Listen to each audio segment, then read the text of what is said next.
na to. Dnešný zápas, víťazný, ako ste ho videli?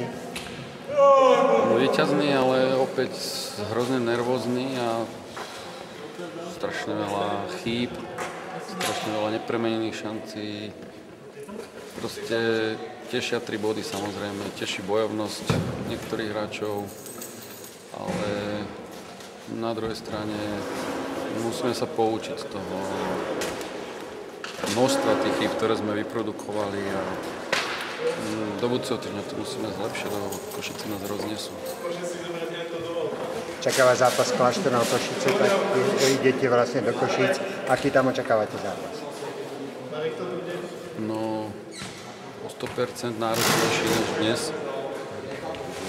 Nielen preto, že Kláštorná ide výkonom posledné kola vyššie,